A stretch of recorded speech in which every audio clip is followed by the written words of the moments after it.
Welcome to lecture number 2. Today's lecture is based upon the history of anti-Semitism, which does have a very long, unfortunate history throughout not only ancient times, but the Middle Ages, and so on. So with that in mind, let's get started. We're going to take a look at a video in class called The Longest Hatred, which only part of it, but we're going to show it's called The Longest Hatred from the Cross to the Swastika, and that capsulizes basically the history of anti-Semitism as it appeared in the Christian doctrine over the centuries. So that movie is really just a capsule of it. Nazism became a state religion in Germany. So why did millions of Christians stand by while the perpetrators and the collaborators murdered the Jews in the Holocaust, and why did they take part as well? Late in the 6th century, early 5th century, anti-Semitism came into the world. The Nazis didn't invent it. This is something that came in the 5th and 6th centuries. The Jews were dispersed, but still were allowed to practice their own ways. But they were dispersed from whatever lands they were living in for a number of reasons that we'll be getting into. The Jewish conception of God was different than the view of God by the pagan tribes and so on. In the 1st century, however, a new religion arises out of Christianity. It's out of Judaism. It's called Christianity. And if one looks at Christianity, one realizes that the Virgin Mary, Peter and the Apostles were Jews. The Last Supper was a Passover Seder, which is a Jewish meal. And Jesus himself, to the day he died, was a Jew. But Christianity becomes a spin-off of Judaism. Christians were living among the Romans as rulers. The Romans were their rulers, and blamed the Jews then for Christ's death. The crucifixion of Christ is blamed on the Jews, and this becomes a myth that carries itself through centuries and centuries. That the Jews killed Jesus, when in fact it was the Romans who rose up against Jesus, because he rose up against them.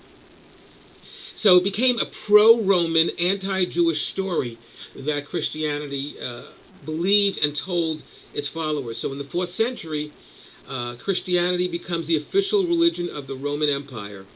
Jews are viewed as demons because they've murdered God, the Son of God, and only a devil, a demon, would do such a thing. The concept of supersessionism then occurs. The Jews are no longer thought of as, quote, the chosen people. And the chosen people is just a concept from the Bible, meaning that God had chosen the Jews to receive the 10 Commandments. It does not mean that they're any different or special as far as they're chosen and favored. They were chosen to bring the 10 Commandments, the law of the world, to the world. And so supersessionism occurs in where the Christians now claim that God's relationship with the Jews is now being replaced by a favored relationship with the Christians because of them killing Christ. In 1095, Pope Urban II, during the First Crusade, says that the Jews are treacherous and that they must be massacred, and massacres begin in 1096. In 1099, the Crusaders burned down the Jerusalem synagogue with all of the Jews inside of it. The massacres start to occur throughout England, the massacre of Jews, and they're now forced to wear a yellow badge. This is around the time of the Crusades. We see the Nazis having them wear a yellow star, a badge, and we see the same thing back in England. And they were forced to wear this yellow badge and punished for the simple reason that they would not believe in Jesus. They did not see him as the Messiah. The Jewish elders did not see him, and the rest of the Jewish community did not go along with Jesus. So for that lack of belief or indifference, they were persecuted. Jews became the objects of hatred then. And by the late Middle Ages, that hatred spread throughout all of Europe. In Spain in 1492, we all know Columbus sailed the ocean blue, he discovered America. But what we also have to recognize is that in 1492, Spain, Queen Isabella and King Ferdinand expelled the Jews and tortured them during what is known as the Spanish Inquisition.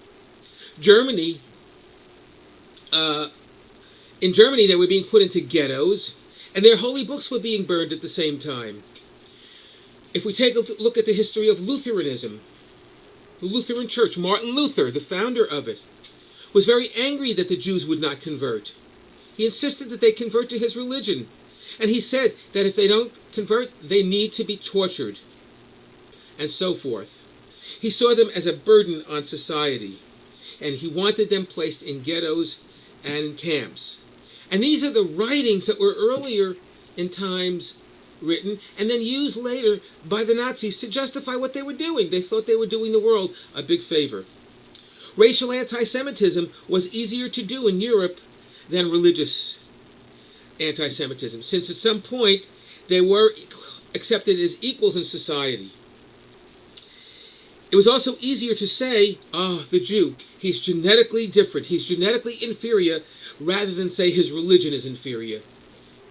Because that's a little harder to sell to people.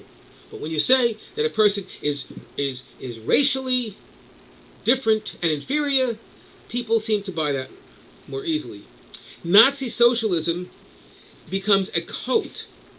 Hitler setting himself as the messianic Christ, the Savior who will redeem Germany and all of its woes and ills. And how does he do that? By convincing them through mass media propaganda and rallies and force that the Jews are the cause of all of Germany's misfortune. And if we get rid of the Jews, then the world will be a better place. If a Jew converted, he was saved. That was the Catholic view, at least. The Nazis kept what was called the escape clause. And they said that had to be eliminated, that clause had been around. They said, no, even if you converted, it was no longer good. You were a Jew because they were saying you were born a Jew. The final solution is seen to the Nazis as the final purification of the world by exterminating all Jews. And what was the reaction of the churches at this time to what the Nazis were doing to the Jews? Well, not very much, unfortunately. The Nazis were doing this and the church did not speak up. Yes, there were instances of priests speaking out and so on. They were jailed, they were sent to camps. But by and large, as a body, as an entity, as an organization, the church did not speak out to try and save the Jews. In fact, in 1965, at what's called the Second Vatican Council, Vatican II, a document was issued by the Vatican called Nostra Aetate. And Nostra Aetate said the Jews are not responsible for the murder of Jesus, and that the world needed to finally recognize that. It still saw the Jews as refusing to accept the Christian gospel, and never once mentioned the occurrence of the Shoah, but just said the Jews are no longer should be blamed because they were not responsible for the death of Jesus. So we see there